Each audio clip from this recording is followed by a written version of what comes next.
Oi gente, tudo bem? Quer saber quais as principais técnicas de astrologia védica que eu utilizo e que podem te ajudar? Então continua no vídeo. Just go and see the world and just show them what it really means to live life golden. Yeah, we're golden, baby girl, we're golden. They're about to see us shine, cause we're golden. They can't ever break us down, cause we're golden. Antes de a gente começar o vídeo, deixa eu me apresentar. Meu nome é Guilherme Bittencourt, eu sou astrólogo védico e eu criei esse canal aqui para que a gente possa trocar informações sobre astrologia védica, para que eu possa te auxiliar nesse processo de autoconhecimento, de caminhada e de transformação. Eu peço para que você se inscreva no canal, dê like nesse vídeo se você gostar, comenta aqui embaixo, me fala como esses vídeos estão te ajudando, como que essas informações estão chegando até você. É muito importante para mim saber como vocês estão se relacionando com todas essas informações, tá bom? Muito obrigado. Hoje nós estamos aqui nesse contexto diferente, eu estou fazendo uma viagem e aí para não deixar vocês sem vídeo nesse domingo, eu resolvi gravar aqui. Então, como eu estou num ambiente externo, é possível que algum vento bata no microfone, ou algum passarinho cante, algum cachorro lata, e podem surgir algumas interferências no som. Então, eu peço desculpa desde já. Então, vamos para o tema do vídeo. Eu venho falando para vocês que não é que a astrologia védica preveja o futuro, mas sim que nós usamos técnicas para estudar o karma e ver como ele se manifesta na vida do nativo. Em astrologia védica, existem duas coisas que são muito importantes, que são os yogas e os dashas. Os dashas eu já venho explicando há algum tempo, mas o que são os yogas? Os yogas são as combinações planetárias que vão tornar o teu mapa único. Por exemplo, muitas pessoas têm o ascendente Áries, mas quantas pessoas têm o regente do ascendente conjunto ao regente da casa 9 numa casa angular? Isso torna o teu mapa um pouco mais individual. Estes yogas, eles são estudados desde o início da astrologia num todo, e eles sempre foram levados com cuidado e com uma espécie de cautela, pois eles revelam as nossas profecias pessoais. São esses yogas que são as promessas de riqueza, mas também as promessas de sofrimento. Os yogas que falam de sofrimento, que falam das dificuldades da nossa vida, são muitas vezes chamados de aristas ou doshas. E um bom astrólogo, o que ele faz é identificar os yogas do mapa e identificar quando eles irão ser ativos. E a partir disso, fazer as predições.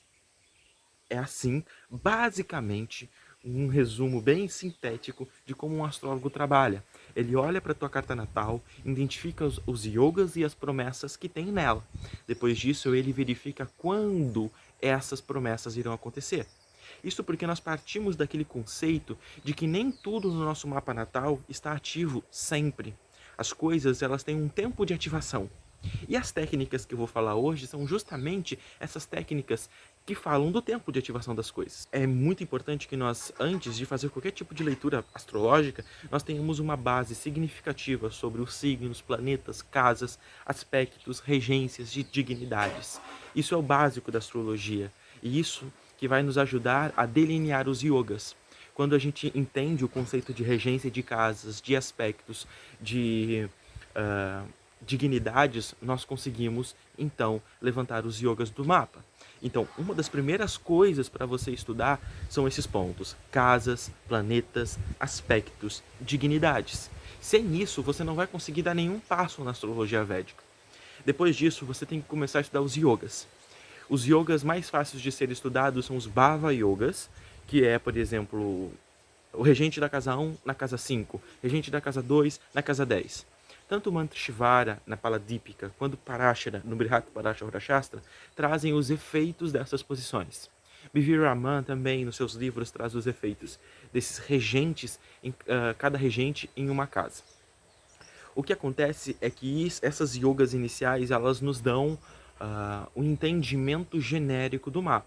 Depois é importante que nós estudemos os yogas lunares e os yogas solares. Esses yogas são muito importantes porque sem o auxílio da lua e do sol, nenhum outro yoga vai frutificar. Os yogas do sol e da lua nos trazem uma noção sobre como os outros yogas vão funcionar.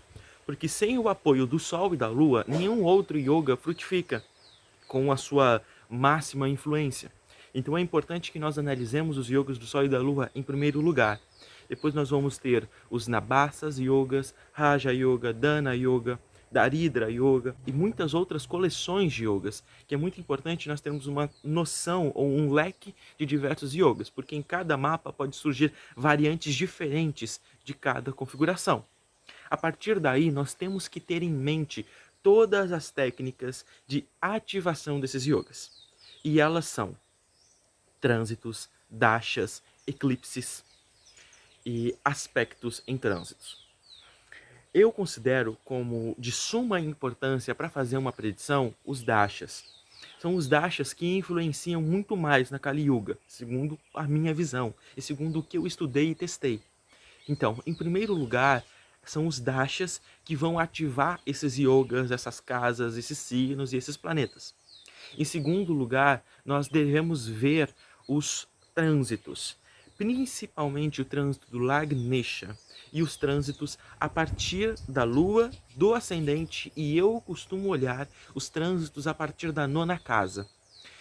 Mantra Shivara, ele foi muito enfático sobre a 9ª casa e a importância dela na vida espiritual e na vida, vamos dizer, de autoconhecimento. E eu também olho os trânsitos a partir dela e a partir do regente dela. Em terceiro aspecto, eu também utilizo o Varshapala, que seria a Revolução Solar Védica. Eu considero que ela tem um impacto de 25% no nosso ano. Os dashas são um impacto de 100%. Os trânsitos são um impacto de 50%. E existem outros fenômenos que impactam o mundo coletivo, como eclipses, chuvas de estrelas, meteoros, cometas. Eu considero os trânsitos nos pontos da Lua, do Sol, do Ascendente. Eu uso esses pontos mais individuais do mapa. Acabo não utilizando outros planetas mais lentos quando se fala de eclipse, e coisas do gênero. É muito importante também que os eclipses eles têm influência onde a penumbra deles toca. Então, se o eclipse não é visível aonde a pessoa está, onde a pessoa nasceu, dificilmente esse eclipse vai influenciar ela tão individualmente. Esse eclipse ele vai influenciar mais coletivamente, ok? Então, as técnicas que eu utilizo e as técnicas que vocês devem procurar estudar e se aprofundar, primeiro é o delineamento de yogas, segundo, dashas, terceiro, trânsitos e quarto, Varshapala. E aí existem outros conceitos que são conceitos muito importantes. Por exemplo, o Shadbala. Shadbala significa literalmente 6 forças. Mas na verdade não são 6 forças específicas, são 6 conjuntos de forças. Que fala desde a força direcional, força por signo, força por casa e uma outra coleção enorme de fórmulas de quantificar a força de um planeta. Isso porque muitas vezes a gente tem um planeta numa casa tricona, mas ele não tem Shadbala. Ele tem uma das forças dos 6 conjuntos de forças.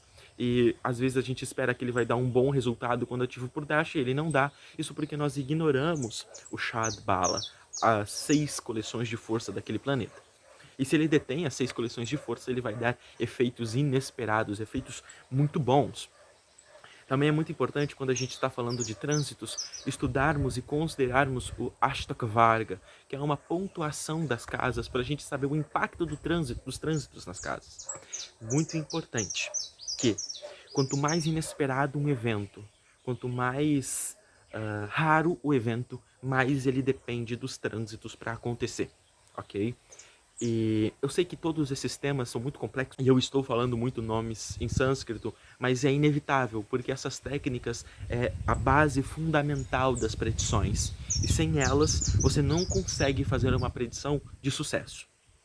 É muito importante vocês pegarem esses nomes que eu trouxe, estudarem, pesquisarem, lerem.